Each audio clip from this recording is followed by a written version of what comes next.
Good evening, brothers, sisters. Welcome to one more opportunity for us to reflect upon things, life in general. I'd like to invite you to join me in prayer. So if I may ask you to raise your thoughts to God, and if you could repeat after me mentally, possibly. Praise be to God, His infinite mercy and His infinite goodness. Thanking the Divine Master Jesus, who asked Him to cuddle us in His loving lap and to snuggle us, comforting our souls. May the love of God flood our hearts, and we may overflow this love, radiating it in all directions, especially in our home, our sacred refuge. So this is a prayer that we use later on in this presentation. So today, or this evening, we will talk a little bit about the Beatitudes. This is not a lecture, this is not a lesson, and I'd like to ask you, actually to beg you, if you have any question, any correction to make, please interrupt me. And we will address that, because nobody asks questions in the end.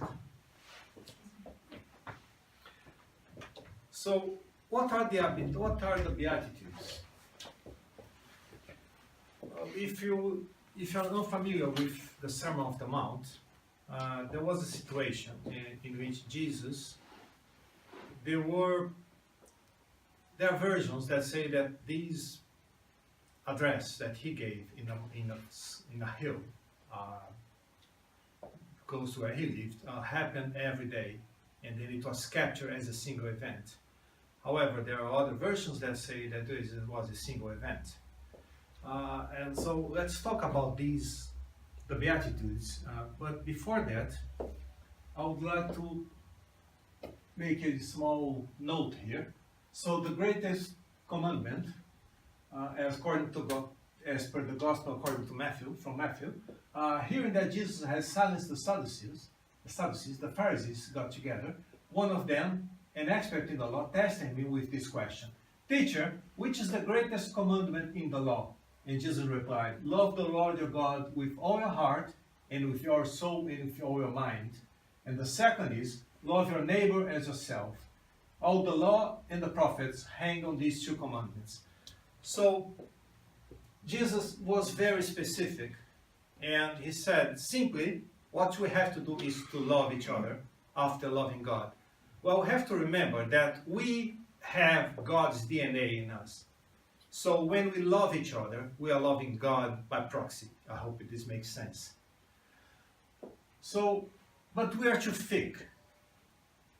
And this is difficult to observe. So, how do we love each other? What is love? Because some of us, we think that to love is to feel love. It's not said here, feel love for each other. It says, love each other. So to love implies action. Yeah, it's not staying in the sofa of the living room, feeling love for the world. That's not the case. It's to actually love. What is love? Well, love is to give. Love is to support. Love is to be there for whoever needs us, even when those people or that person doesn't even know that he or she needs us. So that's love. Okay? So, because we are too thick and we cannot understand this, then Jesus went to a hilly place, what you call the mount, but honestly it's not a mountain, it's just an elevation. And so he said to the crowds, "Blessed are the poor in spirit, for theirs is the kingdom of heaven. Blessed are those who mourn, for they will be comforted. Blessed are the meek, for they will inherit the earth. Blessed are those who hunger and thirst for righteousness, for they will be filled. Blessed are the merciful, for they will be shown mercy. Blessed are the pure in heart, for they will see God. Blessed are the peacemakers, for they will be called children of God. Blessed are those who are persecuted because of our righteousness, for theirs is the kingdom of heaven. And blessed are you when people insult you, persecute you, and falsely say all kinds of evil against you because of me. So some people think or reason that these ninth beatitude is the development from the eighth. So some people see that or say that there are 8, and some people say there are 9 beatitudes. So these are their beatitudes. So what do they mean? What does it mean to be poor in spirit? What does it mean to be, well, how on earth is it good to mourn? How is it good? Why is it good to be meek? So what are these things? This is what we will try to discuss today. And I think I will forward a little bit further before talking more about them. Language limitations of the time at the time of Jesus. So, for instance, if I wanted to say that Chico Xavier was a illuminated or enlightened person, I couldn't say that in the language of the time. So I have to say that he was a child of light. Does it make sense? So there was a language limitation. And righteous. So righteousness is one of the chief attributes of God as portrayed in the Hebrew Bible. Okay, so is a person who is, so God is a person of Job actually. Sorry. So God is perfect in righteousness. I hope it makes sense.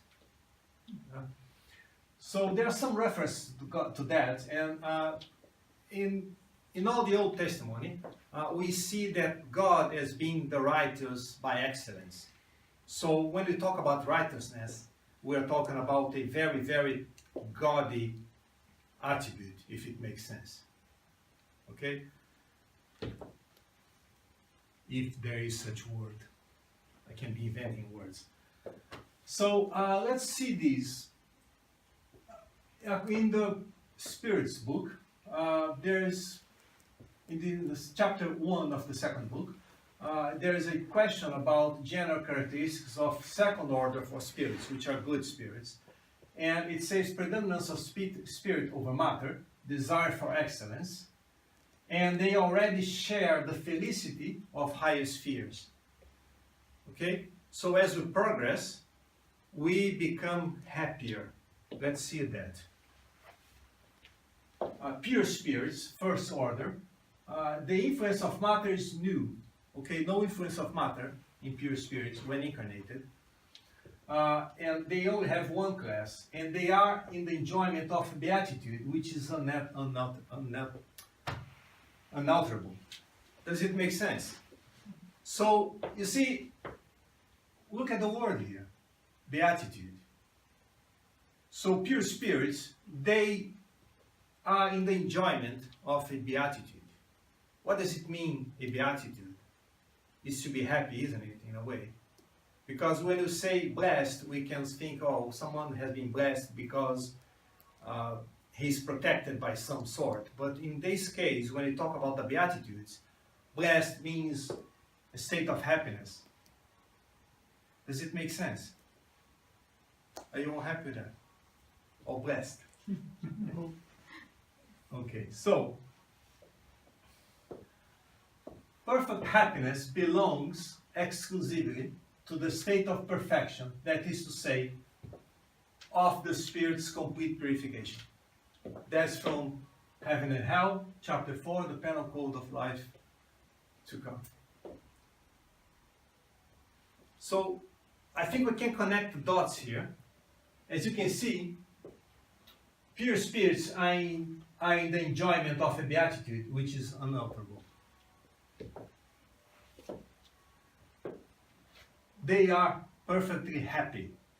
They live in perfect happiness.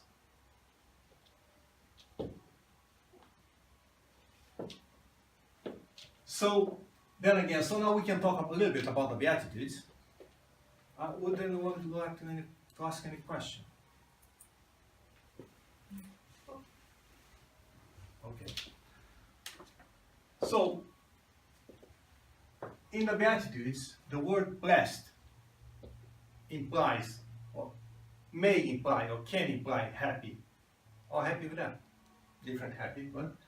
So when we say that someone, blessed be the poor in spirit, what does it mean?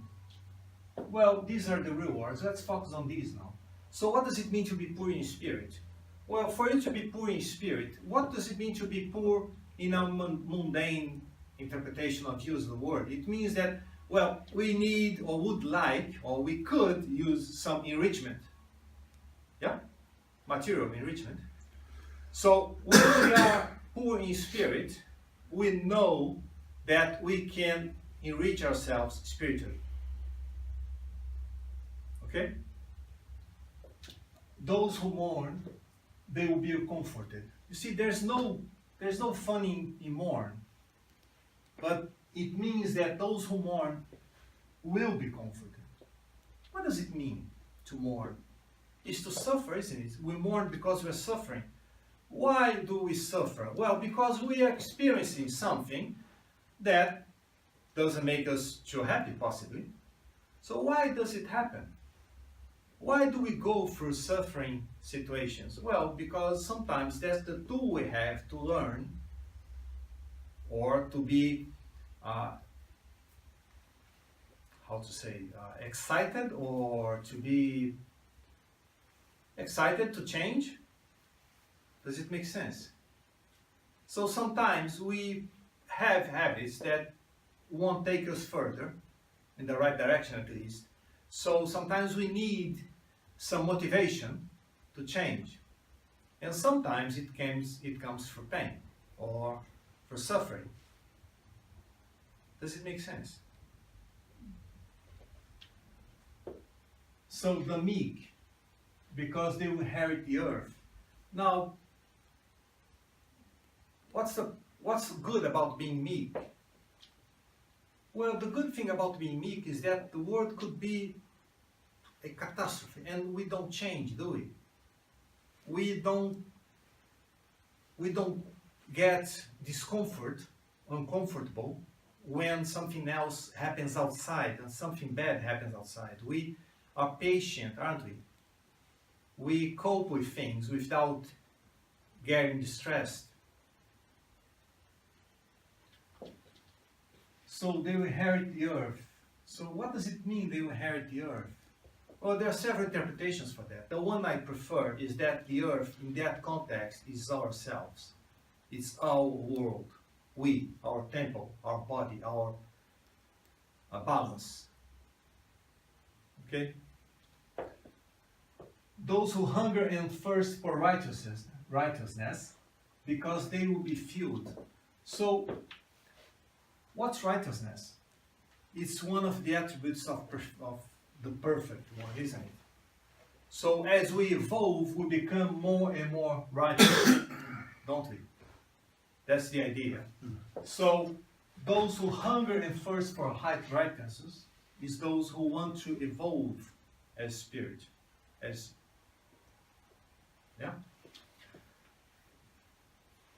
They will be filled. They will achieve it in time. The merciful, because they will be shown mercy. Yeah. So why is mercy something important here? Why is it? I'll get to a point in which mercy is gonna become very, very relevant. So why is it important? Well, because when we hold something against someone, let's say that I left my wallet there, and Lorraine went there, and I wasn't watching, and she took all my money, £2. And then when I realized that, what happens to me? I feel that wave of fraternity, rising inside of me. She doesn't know that, but inside of me I have that wave. So all that love that I'm feeling for her at that moment is inside of me. It's like drinking poison and believing that it will affect her. So when we pardon someone, when we forgive someone, we are being merciful, aren't we? So when we do that, forgiveness has nothing to do with her. It's inside of me. It's my own process. So I let that go. Yeah, I broke the chains that tie me to others in an unwanted way. I hope it makes sense. So the pure in heart, they will see God. So what's to be pure in heart? Is to be sincere, to be open, to be honest, isn't it? With us, mainly. Initially. Yeah? So to not do things for secondary gains or always trying to get some gain out of something. Just do things for the sake of doing the good and the right things. The peacemakers, they will be called children of God. You see that? Peacemakers, children of God. Do you remember when you talk about the language limitations? So children of God, God with small g, isn't it? With lowercase g. Yeah, now we'll be living that DNA of God that we have in us. And who are persecuted because of righteousness, theirs is the kingdom of heaven. So what is this here? Well, this is, some people say that this is more material, this is more spiritual. So let's say that, for instance, you know that there is the Fraternity Without Borders organization, institution, movement. So let's say one of the people that is ahead of it here in the UK is Gilson from London.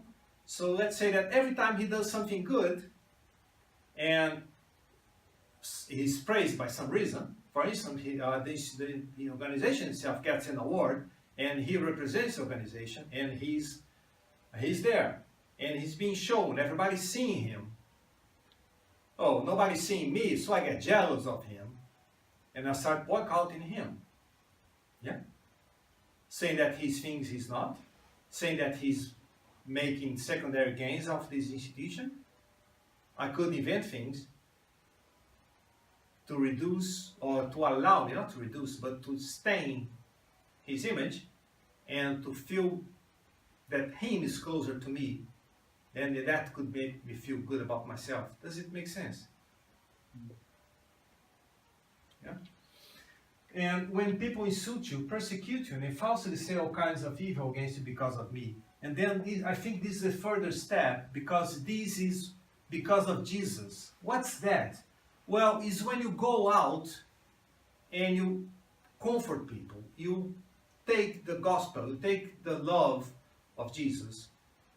You take the word of Jesus to people. When you preach or reach out. So I think it's a step further, but some people like to think it's the same thing. Are you all happy with this? Any questions, any comments, any corrections so far? Okay, so we can associate to each of those Beatitudes a virtue. So for instance, the poor in spirit means humility. What is humility? Okay, now is the question that I ask a question and someone incarnate answer it. What's humility?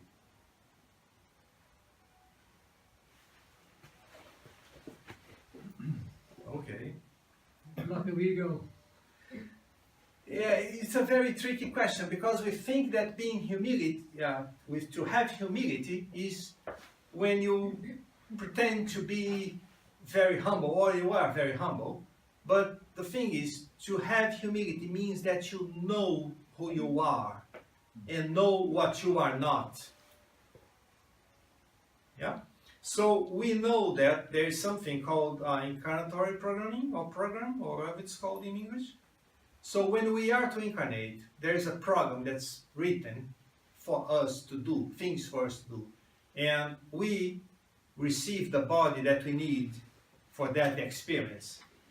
So with that experience, it comes things we can do, skills, for instance. Some people can sing, some people cannot. And things we cannot do. Some things can do math, some people cannot. Yeah?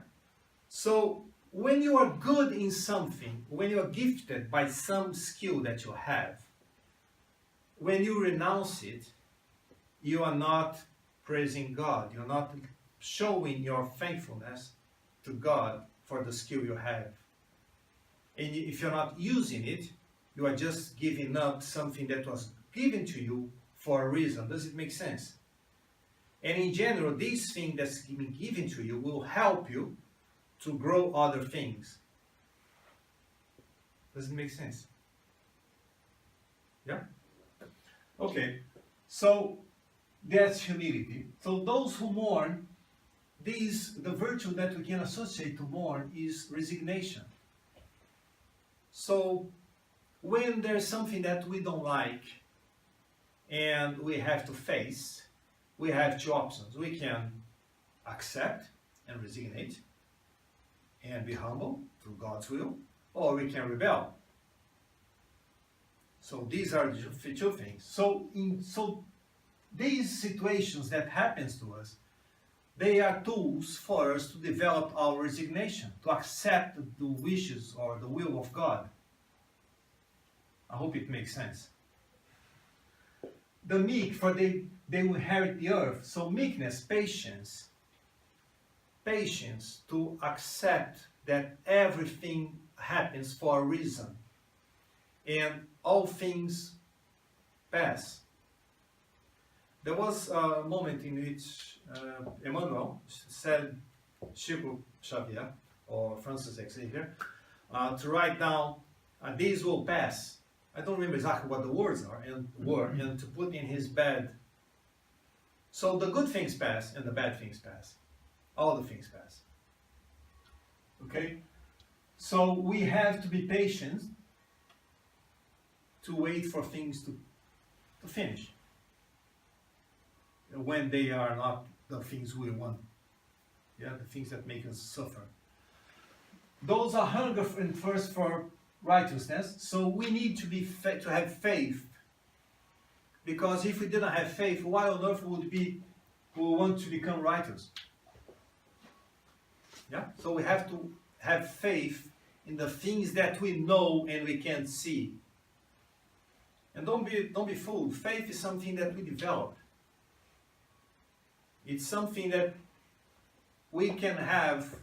Oh, I'm an example of this. So I had a very weak faith, and now I don't have any weakness in my faith. I truly believe in God and in the spirits 200%, if that's possible. So we develop it. Okay? The merciful, and then I said, because it has to do with forgiveness. So, any questions on that? Any comments? Because I'll move on. The pure in heart, because they have spontaneity. They are spontaneous. They don't hide things in layers. Yeah, don't disguise things. Okay. The peacemakers, that altruism, it's the virtue that we can associate to that, because the peacemakers, they go and reach out to make the others live in peace, or to lower the anger on others, isn't it? So, who are persecuted because of righteousness, so we can associate benevolence with that. And it's difficult to associate a virtue with the ninth, because I think that what comes out of it is spiritual progress, purification. So I cannot put myself, I can simplify, put a simple virtue associated to it. Everybody happy with this? Any questions, anyone? Okay, now the traditional joke. Now only the incarnate ones. No comments. Okay, so the next step is to look at a book that I haven't seen in English, so I'm sorry for that. It was written by Dr. Sergio Luis da Silva Lopes, a psychiatrist, and it's called The Code of the Mount. So in this book, he associates the Beatitudes with the virtues we just spoke, but he only considers 8 Beatitudes. He considers the ninth part of the eighth. And he, in his book, in his reasoning, he says that, well, the virtues are a movement up the mountain. And on the top of the mountain is God. Of course, we don't develop all of them one after the other, but we need the previous to start developing the following, and in the end we end up developing everything together, if it makes sense. Yeah? Everybody happy with this? Now there's something very interesting about this, and about his study, his work, is that he associates the Beatitudes and the virtues to the human chakras, according to, I'm assuming, because I don't recall having read it, according to what's being shown by Andrea Luiz. So some people don't think that this fourth chakra is a main chakra, but I'm not here to context it or to fight this. I'm here just to show what Sergio wrote or associated. So the humility is the very basic virtue that we need to develop. Because if you don't have humility, we don't know what we need, do we? And the opposite of humility is pride, isn't it? Because if I'm proud, I don't think I have anything to learn, do I? So if I don't have that sense that I need to improve to better spiritually, nothing will happen, nothing starts. So then he goes and he follows, he associates the virtues with the chakras. And there is something very interesting here, and I would like to ask you to pay attention to this. So the fifth beatitude, the mercy, forgiveness, the mercy, is the heart chakra. And for those, I didn't study much about them, but enough to know that, well, the heart chakra is the chakra that connects the humane, material chakras with the spiritual chakras. As we go from the base chakra of the first chakra to the coronary chakra, we dematerialize, if it makes sense. And those three chakras are more spiritual, and those three chakras, and possibly the fourth, are more material. Does it make sense? And this one here is the one that connects us to God, isn't it? Yeah? Everybody happy with this? Okay. Now, this is what Sergio showed, or in his work. Now, I'm not going to talk about another work that I don't have any first slide because I deleted it. So, who doesn't know who Harold Dutra Dias is? Haroldo. Okay, so Haroldo Dutra Dias is a judge in Brazil, and he's Spiritist as well, and he's widely known in the Portuguese-speaking Spiritist community as a speaker. So he has a lot of, well, YouTube is flooded with his presentations. So he shows that a lot of processes in purification, spiritual progress, happen in three stages. So there is an upward and a downward phase, if it makes any sense. So for instance, when the tabernacle, when the Hebrew people had the tent, so it was divided in three sections. First section, everybody would go in. Second section, only, well, the priests, it's not the priests, but I don't remember the word, so only the priests. And in the third one, where the arch with the tables, or the Ten Commandments were, only the highest priest would go, and once a year. So he would go there, so that for 1 year they would purify themselves, and then the high priest would go there, ask for forgiveness, and come back with the answer of God, if it makes any sense. So there is a process of purification where we try to reach God, and then God gives us So there is a first step which we try to go up. There's the top and there's the following step where we get the blessings from God. Does it make sense? So that's what we're going to see. And I will start with these here, with Matthew 9:13. But go and learn what this means. I desire mercy, not sacrifice. Can you read this? Because I put the shadow here and I think it's not good. For I have not come to call the righteous, but sinners. So then again, the righteous word coming here. But that's not the point. The point is, I desire mercy, not sacrifice. When Jesus said that, by sacrifice, he doesn't say that I don't want you to commit sacrifice. That's not it. He didn't want you to go and kill lambs, commit acts of sacrifice, external sacrifice, because this is external. What's the point of killing lambs if we don't change who we are? So that's what he wanted, for us to forgive, for us to get rid of those chains. If only you hadn't stolen my 2 pounds. Okay, so we put this on the top here. Okay, next one.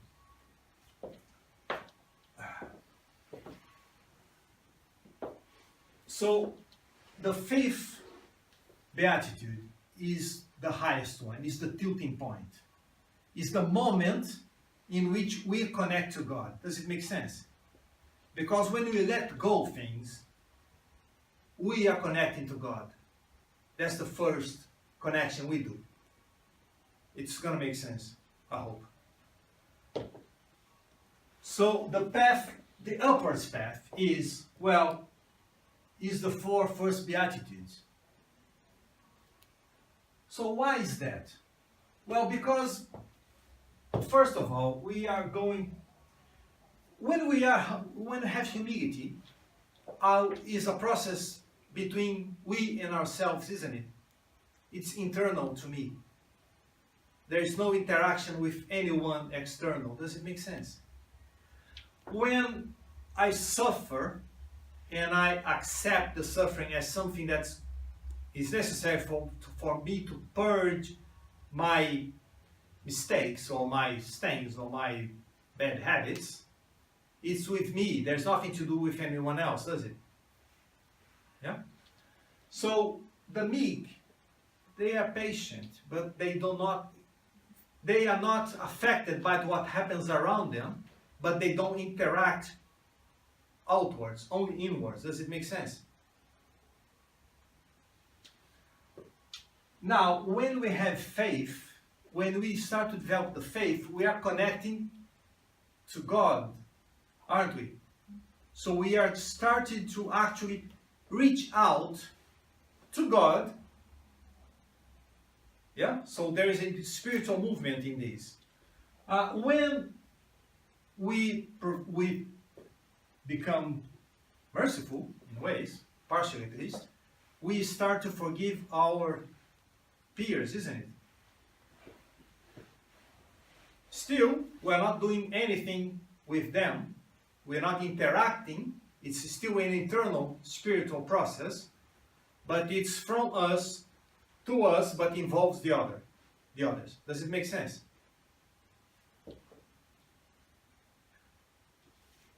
Now, the pure in heart is when we are true to us and to others, isn't it? When we are sincere, we don't have any hidden agendas. So when we reach this point, then we are ready to go out and work for the others. So when we go out and make peace between brothers, God acts on the creature, using the creature, doesn't it? God doesn't come and do anything for us. So he makes us act on ourselves, doesn't it? Does it make sense? So this is the first thing. So whenever there's no peace between two, and we go out and make the peace between them, we are actually working for the others. Yeah? So then, when we are trying to be righteous, then we are trying to actually share more than we have, isn't it? Share what we have. Actually go out, not only help when there is misunderstandings, so to speak, but actually actively go out and help people, isn't it? Materially speaking, for me, my interpretation, and then spiritually speaking. So do you see the movement? We go up purifying ourselves, and then we reach the top when we connect to God, and then we come down and we start working for the others. I hope it makes sense.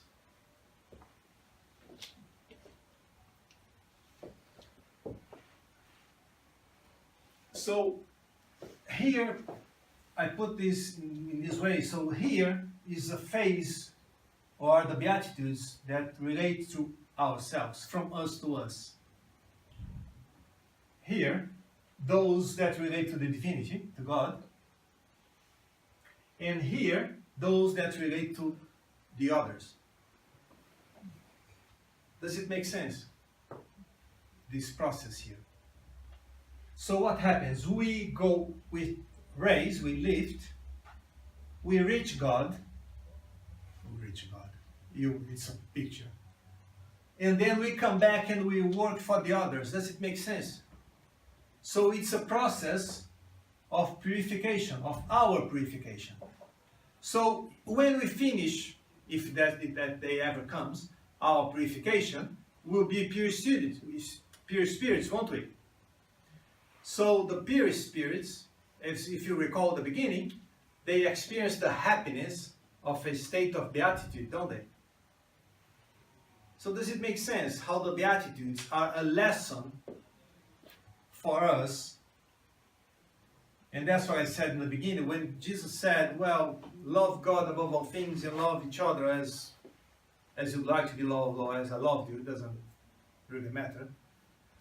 It is too short, too condensed for us to understand. And then he came with a better recipe and told us, well, you develop these 9 virtues, and if you do that, your destination will be a pure spirit. Does it make sense?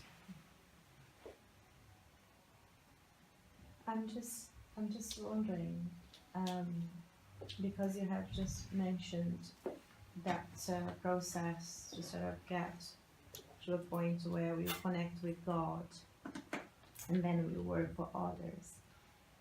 But what happens with so many of us who are actually working for others but who have perhaps not developed that and arrived to the top where they feel connected with God? Let's say those who are actually people who don't believe in God but who are still working for the others, who are doing... Well, there are several, I think, if I understand correctly your question, let me put this another way. I believe that Gandhi is a very, very, very developed spirit, and he doesn't believe in Christianity, whatever he is now. He possibly does, but when he was incarnated, he didn't. So what happens is, well, your faith is not really important if you really don't believe in God, really don't believe at all in God, and yet you practice the Beatitudes, the virtues of the Beatitudes. What's wrong with that? Keep in mind one thing, you're talking about one incarnation. I don't know why on earth, if you pardon my French, in that incarnation the person doesn't believe in God. It could have been, for instance, a need for the person to reconnect with God, and so that difficulty, that barrier is there, and the person has to break that barrier to accept God, for instance. So it may not happen, because there are so different possibilities that I find difficult to actually give one single closed answer for that. But the thing is, if you love your neighbor, your next, as you can, That's the main thing, isn't it? Because it's much harder to change ourselves than things. I'm sorry, I think I cannot answer your question in this way. When I say connect to God, it doesn't mean that you believe in God. It means that you are connected with the love of God. Because when you forgive, you are loving. Is it like you become connected with the, what I would call the love energy? The love, yes. Thinking of mind. God as love, Yeah. then you connect with love, the love of God. The love that is in our DNA. Then you become like a channel through that Absolutely, love that yes. then comes down to the others, because then you start working to help others. Yes, and then you're become passing the love. representative of God in that context. I hope it helps. Yeah, Okay, so in the Gospel according to the Spiritism, in the introduction, the Spirit of Truth put this, which for me is a very, very emotional part. So it says, everybody should know that, I suppose. But anyway, let's read it. So the Spirit of the Lord, who are the virtues of heaven, move as does an immense army upon receiving orders from their commanders, spreading out over the face of the earth, and similar to the stars which fall one after another from the skies, are come to illumine pathways and open the eyes of those who cannot see. In truth I say unto you, the times are come when all things will be established in their true light, when the darkness shall be dissipated, the prideful confounded, and the just glorified. The great voices of heaven reverberate like the sound of trumpets, and the chorus of angels assemble. Mankind, we are inviting you to this divine concert. Take up the harp and lift up your voices in unison, so that in a sacred chorus the sound may extend and re-echo from one extreme of the universe to the other. Fellow beings, beloved brothers and sisters, we are here beside you.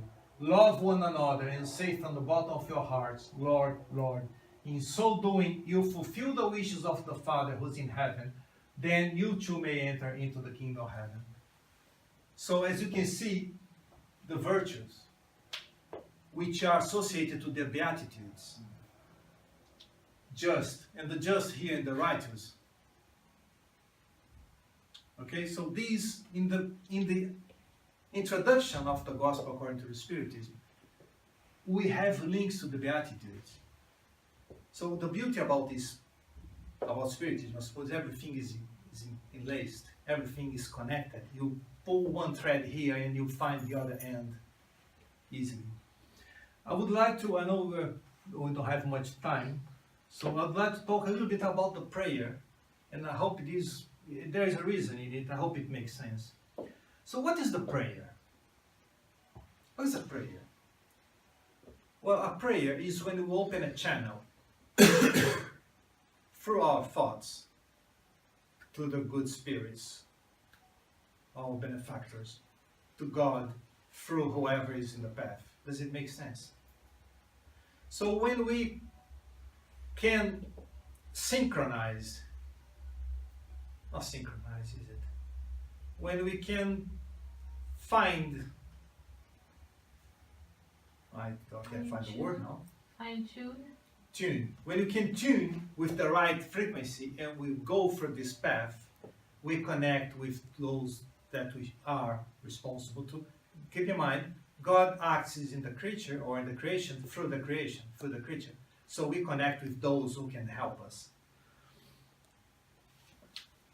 So in the Spirit's book,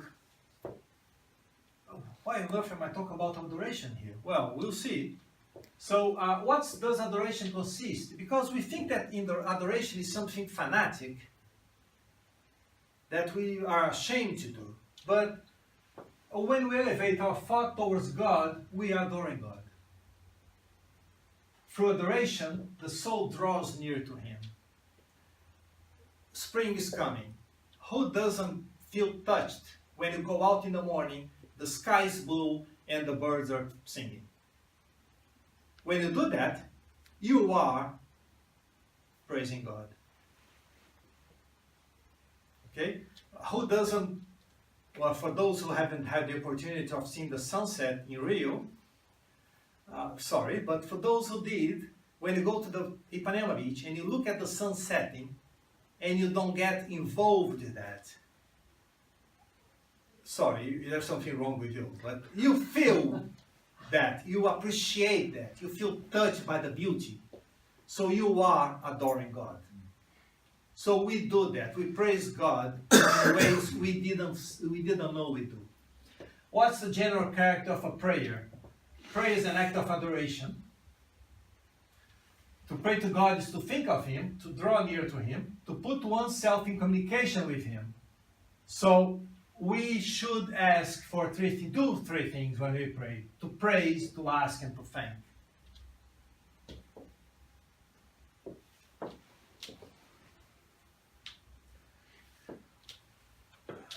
The quality of prayers. And when you stand in prayer, forgive if you have aught against any, that your Father also which is in heaven may forgive you for your trespasses. So do you remember the mercy? The time we connect to God. Because if we try to pray, if we pray, and yet we're not forgiving those who trespass against us, how can we ask for forgiveness? So do you see the point? That's the connection. When we learn to forgive, that's when we truly connect. We open the channel with God. Therefore I say unto you, what things soever you desire, when you pray, believe that you receive them, and you should have them. Now, in the Spiritist context, if I prayed for God to give me a yellow Lamborghini, I'll be wasting my time, because that's not important for me. So we have to pray.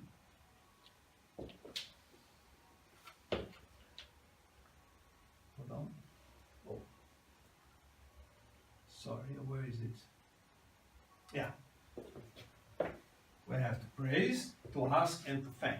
But you have to know what to ask. Because if there is a difficulty in your life, for instance, I get a job, I spend 5 weeks in the job and I get sacked. And then I find another, next day I find another job, I spend 4 weeks and I get sacked. And then it goes. In a year, I have 55 jobs. I always have a job, but I never stay in the job, and I'm always fired. There's something that I have to learn from this.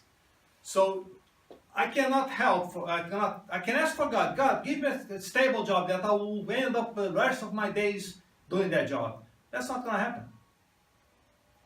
But I can ask to have a job. That God gives me my daily bread. Chico Xavier used to say, well, God gives us the daily bread. But the problem is that we also want the butter. And we sleep on the butter because it's slippery. Okay, so instruction of the Spirit is the way to pray. Your prayer should include a request for His blessings for all those things you really need. Do I need a yellow Lamborghini? I don't think so. Therefore, it's useless to ask the Lord to shorten your tests and trials, or to give you happiness and riches. So preferably ask for more precious items such as patience, resignation, and faith. Do you recognize these three words in blue down here? Are they related to Beatitudes? They are. So this is the prayer we did in the beginning. So in this prayer, that I will not repeat because we did it, we praise God, we thank God, and we ask something to God. Yeah? Everybody happy with this? Any questions, any comments? It's very simple, very short, but that's all we need, isn't it? We don't need anything more.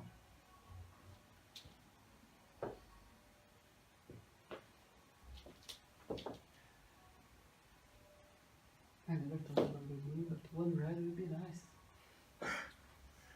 So, three things to praise, to ask, and to thank. Question 659. So, we ask for patience, resignation, and faith. Resignation to accept the problem we're facing. Patience, because we know it's going to be for a fixed period of time. and faith to accept that and to foresee the future. Because we have faith that that's for our own learning, our own progress. And we show humility and we show mercifulness. Why humility? Because we know where we are positioning ourselves with respect to God, aren't we? We put ourselves in a relative position for God. So we know that we are not a match to God. Does it make sense? So that's humility. And mercifulness, because we should be forgiven whoever has trespassed against us when we pray. Even if we cannot fully forgive him or her, we should consider starting thinking of it. Does it make sense?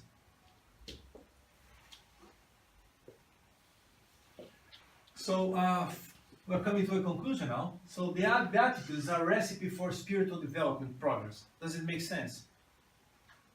Because we are too thick. When Jesus said, love each other. Oh, love, what's love? Well, if I sit on the sofa of the living room or the sitting room, watching telly, and thinking of, oh, I'm feeling love for the world, the Spirit's book says you are useless. There's no use for that. Because what God wants from us is to live from the sofa and go work. Love is to work for the other.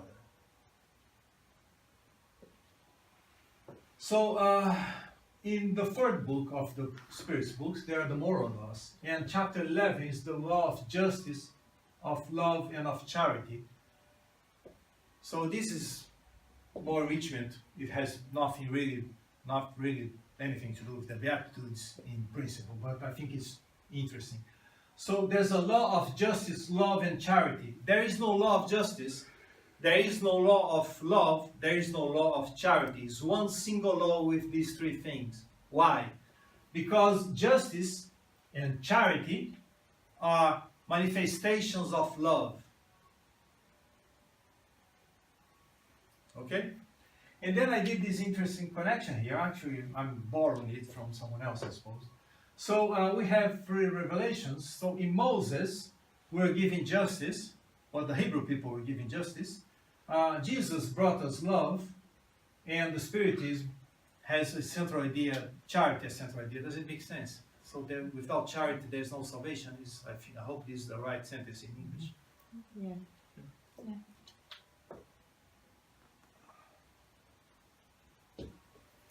So this is that awkward moment in which nobody asks questions. I actually have a question. Oh yes, please. Finally, you're the first. Yeah, No, at this moment. Ah, right. In which way you differ love and charity? Okay, what is charity? For me, in my understanding, charity is love put to action.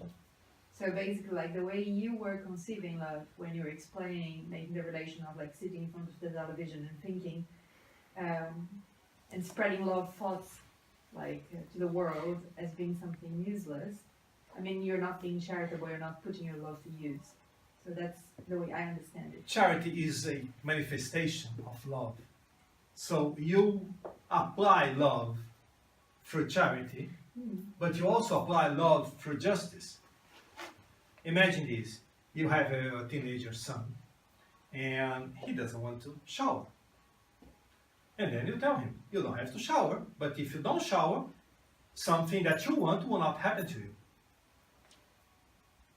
It's one of the things you could do. So why do you want to do that? Because you want to punish him, or you want to educate him. So that's justice in a very rough way. There's no charity there. Yeah, how can you apply charity in that situation? Because you're applying justice and you're applying love, but you're not applying justice and charity. Does it make sense? Charity in general is related, and I'm a very limited person, so I'm going to do this interpretation. It's limited, is in my view, the way I see it, when we do charity, you give something to someone in need. That for me is philanthropy. No, I don't, sorry. Sometimes fraternal assistance is not giving material things, just listening to someone's problem. And sometimes just listening is enough, because sometimes the person will want to steam out. So that's charity, and that's the manifestation of love. But I'm not being righteous or just. I'm not applying justice to that situation. I'm just applying love for charity in that situation. Not being judgmental in my understanding, but it could be said that you're applying justice because you're putting things on a better place in terms of like balancing things. You're giving something that evens a bit something. Well, that's sometimes like, I'm not doing, I'm just listening. No, okay. Well, we can play with That's what I'm words saying, till yeah, tomorrow. but for me, there's But- not like such a sharp division between what is justice and charity. Well, nothing is Okay. black and white. Yeah. Everything is gray. So, to be honest, when you practice love, you'll be doing more than just in charity. Like, can I? Yeah. Because I was thinking in terms of. Because I see them, I see love and charity as two distinct things, but part of each other, connected. Because to me, love is like seeing the whole picture, and charity is one of the sides that complements that picture. Because love, you need. And love here, we have to, again, to extrapolate from the physical understanding of love to more spiritual, godlike love. And that involves charity, that involves forgiveness, that involves benevolence, that involves Indulgence. work. Yeah, work, getting up in the morning, going to work and doing your bit for society and for yourself. So I think charity is one aspect of that. And without that baseline to build from, then the whole structure collapses, because you can't be charitable if you're truly charitable. You can give alms, you can give things, but not in a way that connects the two, the giver and receiver in the same action. Because when you, in a true act of charity, when done lovingly in the right way, who is actually doing charity to whom? Is that person who is giving me the opportunity to do something positive, isn't that person being charitable towards me? So, Who's gained the most? yeah. Yeah, I mean, my point here is basically like to bring the matter that I think charity needs to be more recognized as something more than it's normally taken for. Being. Yeah. That's the point, like basically. Yeah, Because I think there's always like a very straight connection between charity and doing something to somebody else, like in a specific way. It's kind of like you're giving and the other is receiving. But I don't think it necessarily needs to be that to be labeled charity. And I think that's one of the reasons why people in general, like, as they associate faith with religion, they associate charity with some faith movement and with religious practices. And that's why I think there's a lot of misunderstanding in terms of like overall practice in the world. let's say. Some people define or explain or break down charity in 3 words: forgiveness, benevolence, and indulgence. I can't speak English, sorry about it. So it's the first difficulty for me is to actually, well, are we talking about the same thing when we say charity, or do you have a broader vision and I have a narrower vision of the concept? So there are difficulties. We have to define what these things are. But the thing is, we can spend weeks, but the point is we have to love each other. That's the main thing. And not just feeling love for the world. Yeah, it's an active love in the sense. Yes, it's get up and go work for the other. That's pretty much. Now, if I may, before I finish, I still have 1 minute, I would like to make a, well, I'm not paid for them, but I'd like to make a announcement, advertisement, because I mentioned the Fraternity Without Borders, and every time I go and talk somewhere, I try to talk about some of one or another charity, and Fraternity Without Borders is one of those charities that is, I think it's a very noble organization with their very noble ideals. And for those who don't know it, I would strongly suggest to actually give it a look, see if you can learn about something, see if there is any way of contributing towards it. For instance, for those who have roots in Brazil, with 50 reais, which is 10 pounds a month, we can help to support a child.